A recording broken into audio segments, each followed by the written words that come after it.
Olá pessoal do sexto ano, sou o professor Peterson e hoje nós temos mais uma aula de educação física. Antes de começarmos, vamos cumprimentar o Natan, tudo bem? Ok, lembrando que o Natan nos ajuda com a interpretação da nossa aula em Libras, tá? Ainda não posso deixar de lembrar vocês, se você não está acessando a internet, está assistindo a aula somente pela TV, entre em contato com a sua escola e verifique com a sua escola como que é o procedimento para as suas atividades impressas. Já se você tem acesso à internet e está acessando o Google Classroom, não esqueça da atividade obrigatória, tá? Ela é muito importante.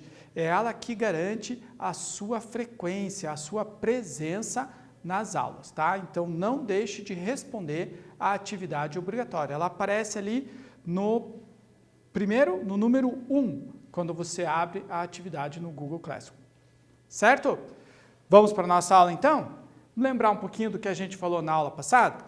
Na aula passada, a gente tratou ainda do tema do atletismo e nós vimos as provas de saltos, né? Então, a gente viu que lá no atletismo, nós temos os saltos horizontais, o salto em distância e o triplo, e também os saltos verticais, que é o salto em altura e o salto com vara.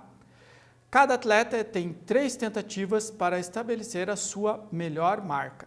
Nos saltos verticais, a marca é estabelecida quando o atleta consegue superar a altura do sarrafo, né? Se ele, por um acaso, na altura seguinte, ele não superou aquela altura, ele fica com o que ele conseguiu de melhor, com a sua melhor marca.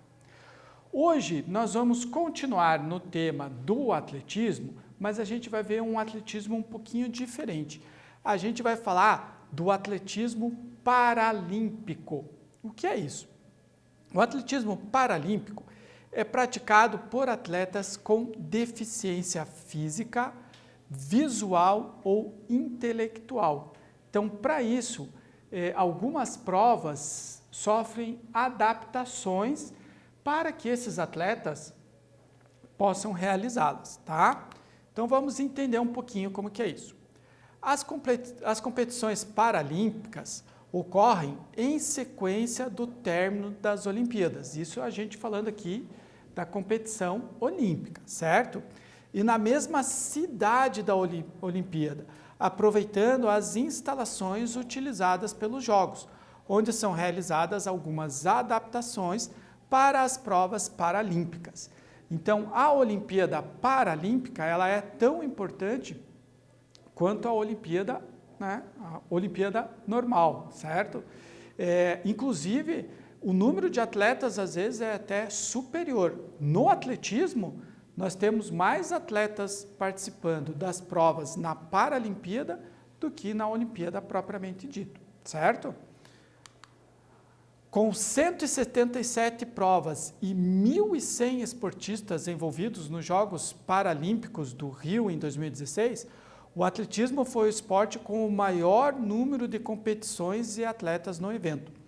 Presente nas Paralimpíadas desde a sua primeira edição em Roma, no ano de 1960. Então, desde a primeira Paralimpíada, lá em 1960, em Roma, que já aconteceu depois da Olimpíada, né?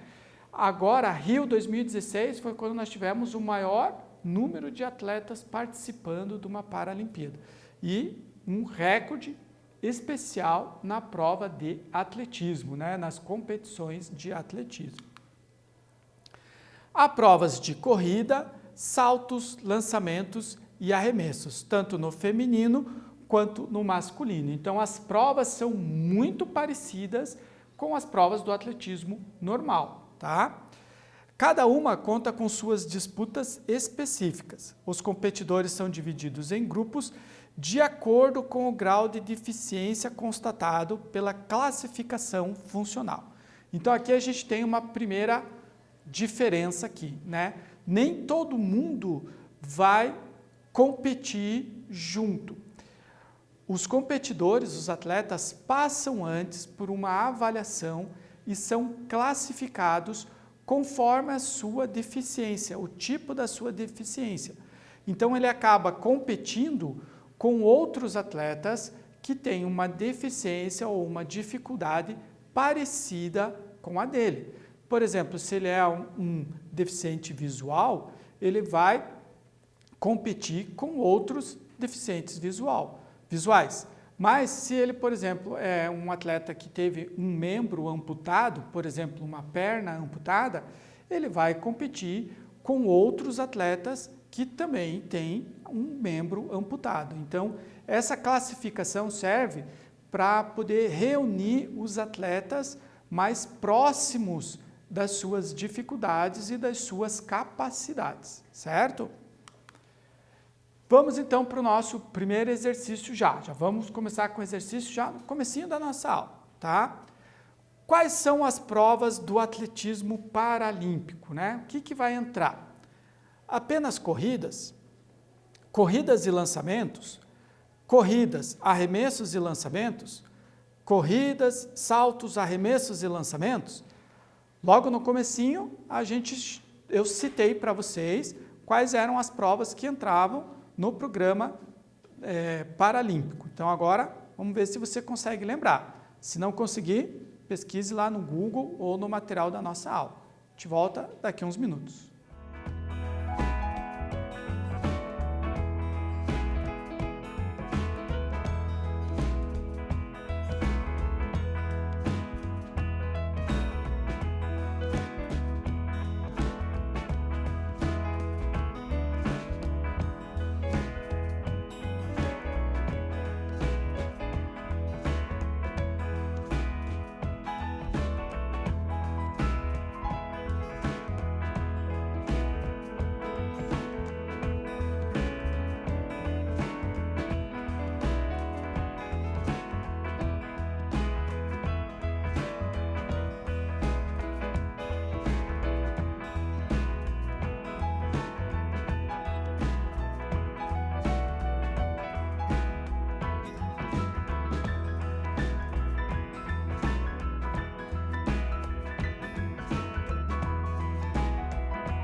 E aí, você conseguiu pesquisar?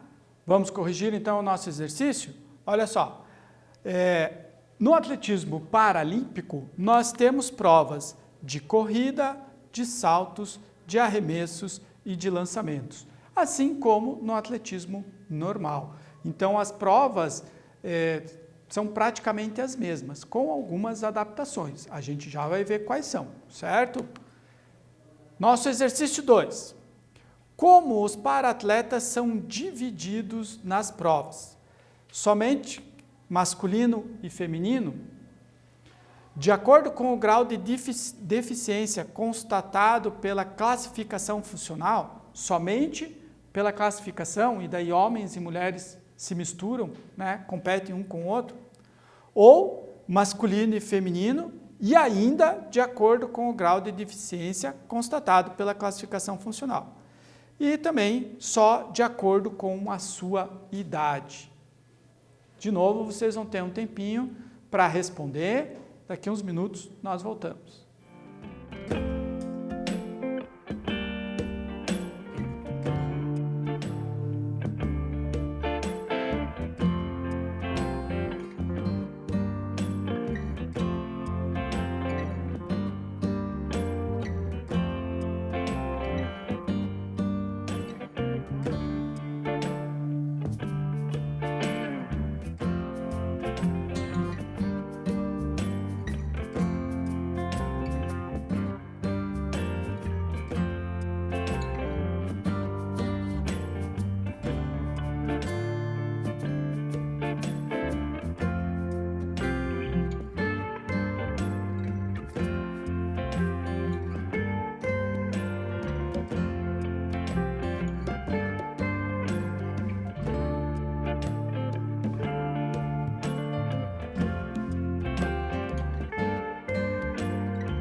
Vamos corrigir então?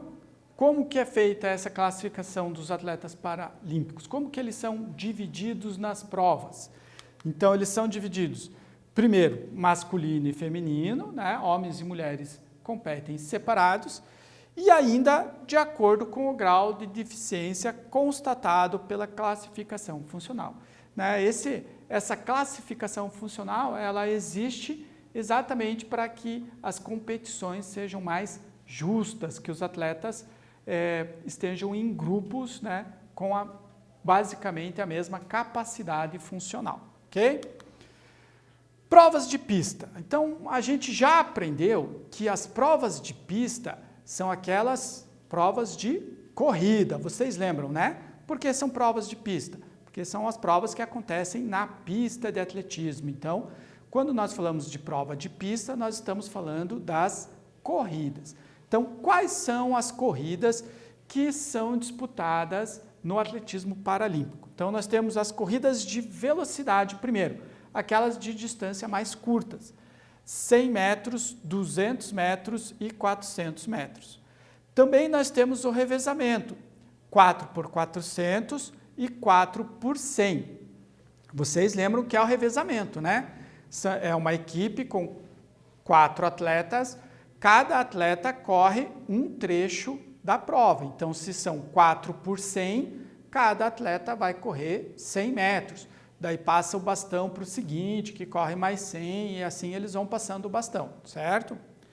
Nós temos ainda corridas de meio fundo, de 800 metros e de 1.500 metros.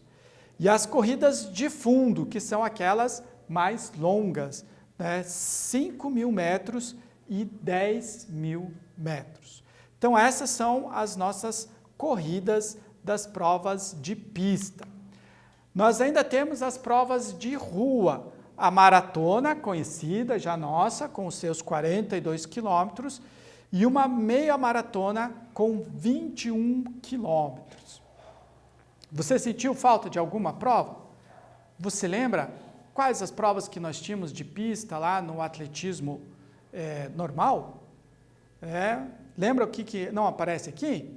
Então, nós não temos no atletismo paralímpico a corrida com barreiras, né? As provas com barreiras, nós não temos a prova com obstáculo e também não temos aquela prova de marcha atlética, tá? Então, nós temos apenas as corridas chamadas rasas, de velocidade, meio fundo, fundo, e as provas de rua na maratona e na meia maratona.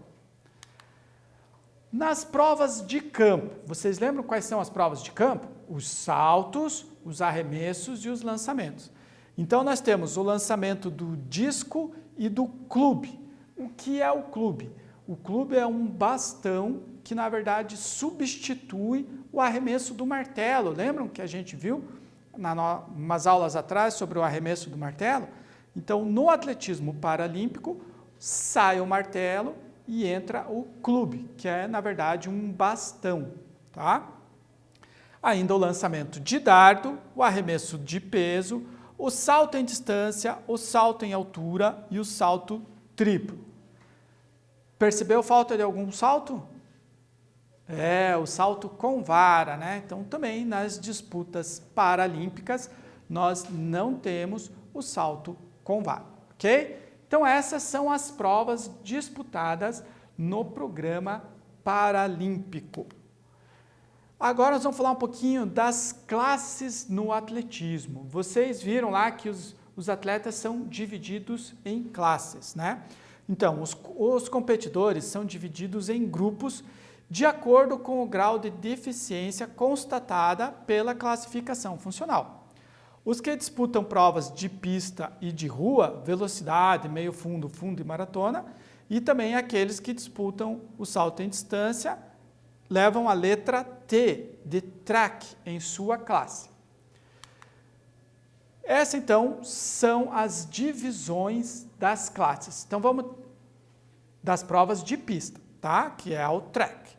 Então, do T11 ao T13, nós vamos ter os competidores que têm alguma deficiência visual.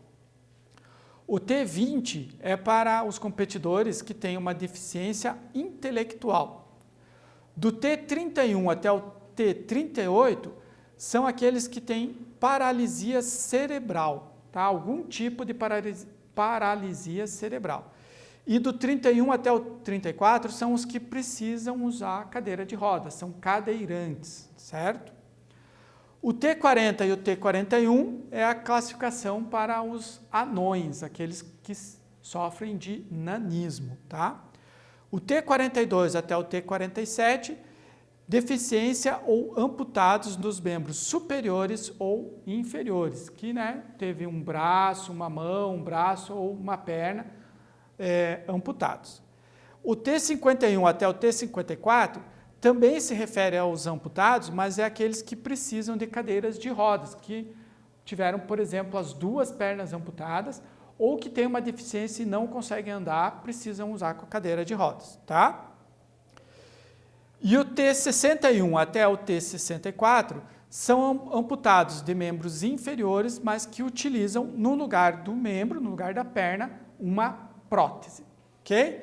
Então essas são as categorias das provas de pista e do salto em distância, né? Eles recebem a letra T, o track. Já os atletas que fazem provas de campo, ou seja, os arremessos, lançamentos e o salto em altura, são identificados com a letra F, Field, na sua classificação. E a classificação é bem parecida com a anterior, né? Então, do F11 até o F13 são aqueles que têm alguma deficiência visual, o F20 para deficiência intelectual, o F31 até o F38, aqueles que têm paralisia cerebral, né? Também o 31 até o 34 reservado para os que precisam usar a cadeira de roda, que são cadeirantes, 40 e 41 para os anões, 42 até o 46 para os amputados ou deficiência nos membros superiores ou inferiores, e 51 até 57 competem em cadeira de rodas, sequelas de poliomielite, lesões medulares e casos de dupla amputações. Ok?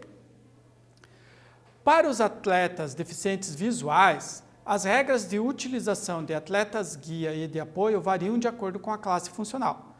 Nas provas de 5.000 e de 10.000 metros e na maratona, os atletas das classes T11 e T12 podem ser auxiliados por até 2 atletas guias durante o percurso.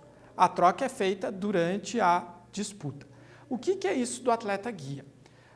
Aqueles atletas que sofrem de deficiência visual, eles não conseguem visualizar a pista, né? Ver a raia por onde eles têm que andar. Então, eles têm um outro atleta que corre junto com eles. Inclusive, eles ficam amarrados por uma cordinha, né? Uma cordinha que prende o pulso de um ao pulso do outro. E eles correm juntos. Por isso, inclusive, esse atleta guia, ele precisa treinar junto, né? Para que eles consigam ter um desempenho bem parecido. E esse atleta guia, ele serve para direcionar o corredor, né? Ele vira os olhos do corredor, né? Precisa ter muita sincronia, porque muitas vezes acontece do próprio atleta guia tropeçar no deficiente visual e os dois acabarem caindo. Então, por isso que os treinos são muito importantes, que eles sejam feitos juntos, né? Então, o atleta deficiente visual, ele precisa do atleta guia nas provas de corrida e também nas provas de salto e de arremessos, tá? Então, olha só, o atleta guia tem a função de ser os olhos dos competidores que não podem enxergar ou têm limitações severas. Ligados por uma cordinha, o guia, no entanto, deve apenas orientar a direção da corrida do atleta, sem puxá-lo, sob pena de classificação. O que isso significa? O atleta guia sempre tem que correr ao lado ou atrás do atleta que é deficiente visual.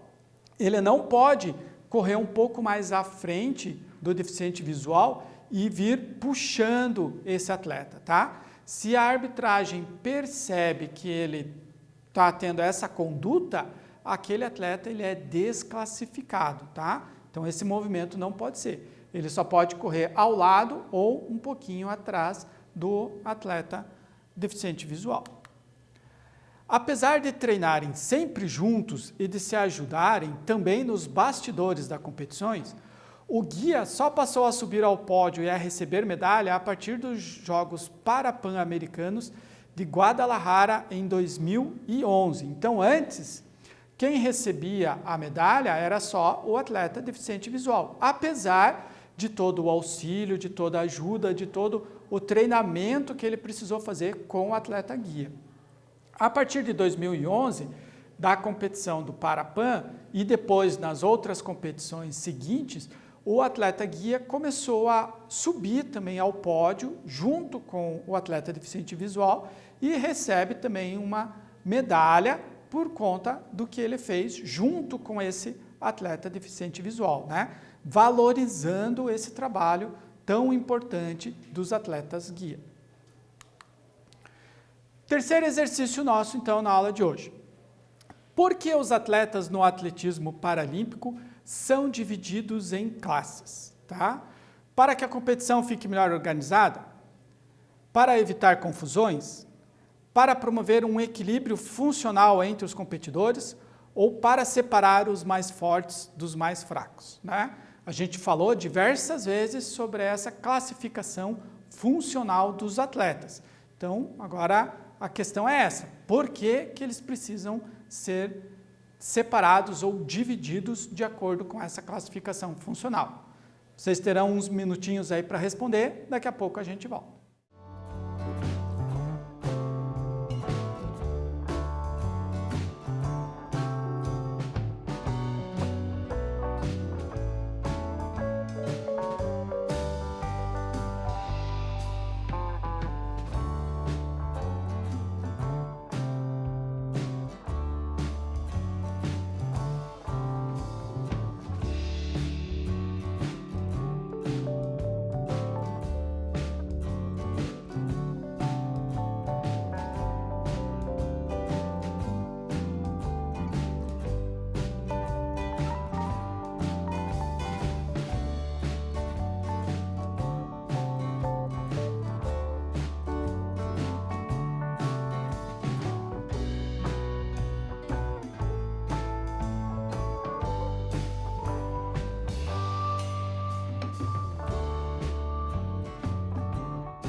Voltamos já.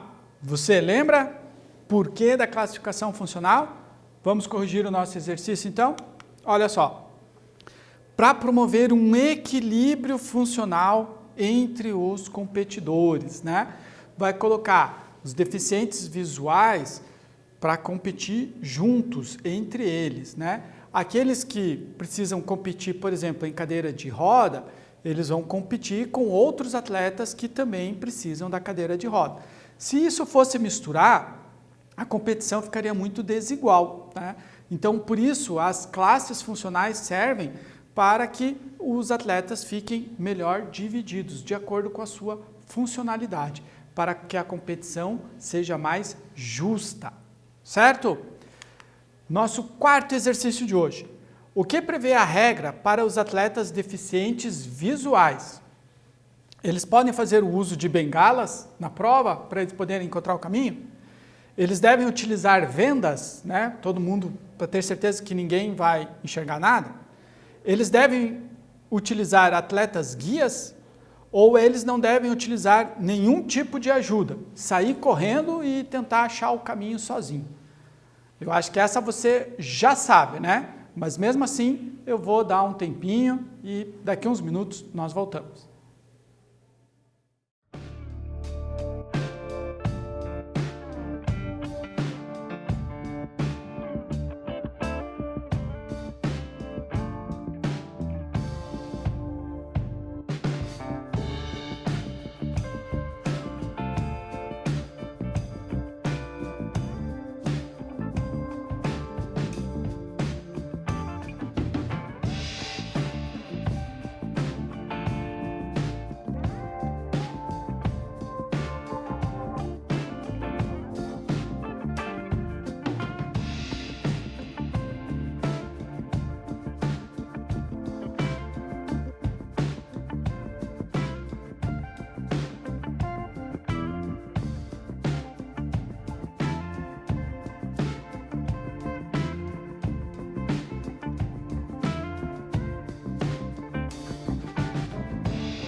Essa está bem simples, né?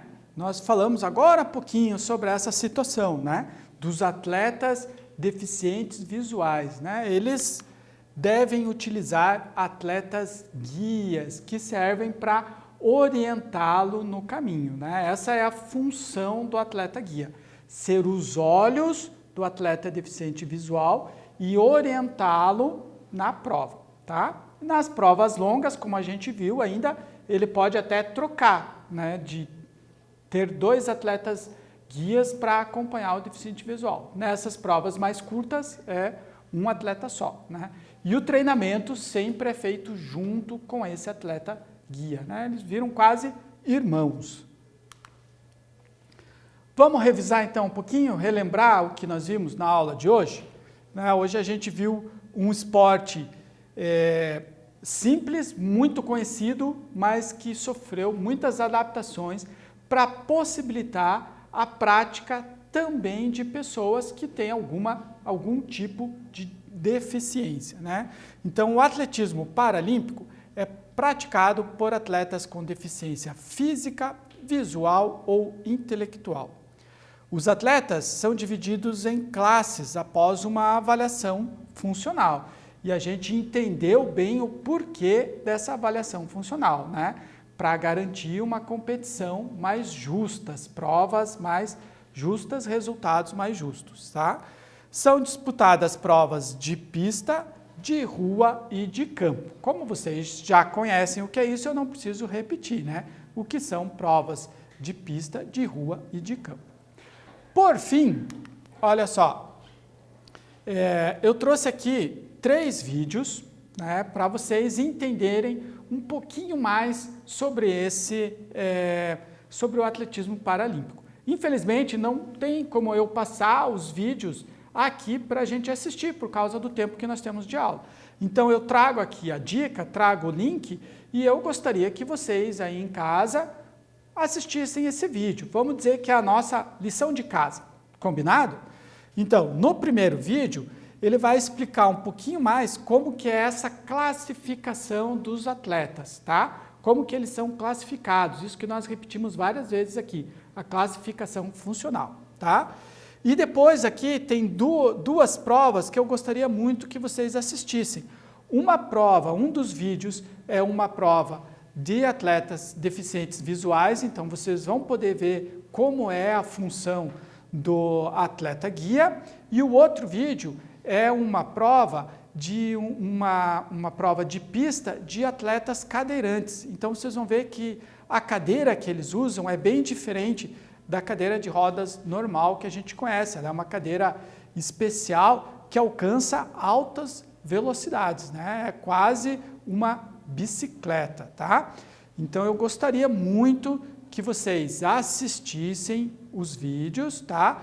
Para que a gente pudesse completar a nossa aula, tá bom? Não são vídeos muito longos, são curtos, e eu gostaria que vocês aproveitassem e fizessem essa lição de casa, ok? Nos vemos então na próxima aula. Cuide-se, fique bem e, se possível, fique em casa. Tchau!